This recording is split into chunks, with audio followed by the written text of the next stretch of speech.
Hello beautiful fish lovers and coral crazies, and welcome to another episode of Puff Daddy Reef. Today we're going to be talking about my concept for the Rico's Nano Tank Challenge. So when I was looking at the Rico's Nano Tank Challenge, this is a challenge online that a bunch of YouTubers are doing. You can still enter. Basically it's to create a nano or pico tank and over a year post videos and Instagrams of it and then see what it looks like at the end, and then there'll be a judging contest at the end of 1 year. There are prizes involved. It's pretty high stakes. One of the categories that interested me the most was the one for most creative, and I've seen some cool ones online already. There's one of a one inside a coffee pot. Inappropriate Reefer has one in a reef vase. And the concept that I've been thinking about doing is basically a hanging air plant type tank. So I'll show you what I got. I went to Home Depot and I picked up this capsule terrarium. And so what I want is this like aquarium in the sky.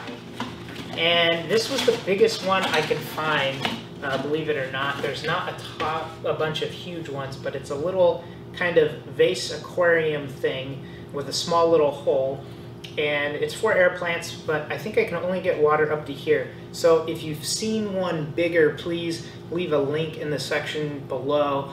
Bigger is going to be a lot better and easier to take care of, but what I think I'm going to do is I'm going to put it right above the innovative Marine Nouveau Fusion in the back so I can easily do water changes between the two systems. Now, for this concept to work, what I want is it to seem like it's completely floating there. So that means no pumps, no wires, no heaters. How do I keep this thing warm without a heater? Well, I went to my local Petco and I picked up this light, this reptile light. So it's a little heater light, spotlight for reptiles. And what I'm gonna do is I'm gonna use this spotlight kind of hidden somewhere to cast heat upon the tank to keep it warm. Now how I'm going to keep it the right temperature is, for the first week or so, I'm going to have my Apex with the temperature probe in there, controlling whether this light is turned on or off. Then I'll record the duty cycle. I'll know what percentage of time the light needs to be on or off in order to keep the tank at a stable temperature. And then I will take out all the wires and just program in that duty cycle for the light. So that's my concept. High risk, high reward. Please subscribe to this channel so you can see how it evolves over time. I'll release videos on this and my other projects weekly.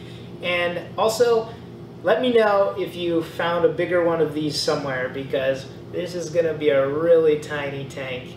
Also, if you have any ideas of critters to put in it, I'm thinking sexy shrimp and maybe some sort of pulsing xenia, but any other critter or coral ideas that would do well in a tiny pico tank, please leave those in the comments below. So thank you very much for watching this episode of Puff Daddy Reef. I'll see you next time.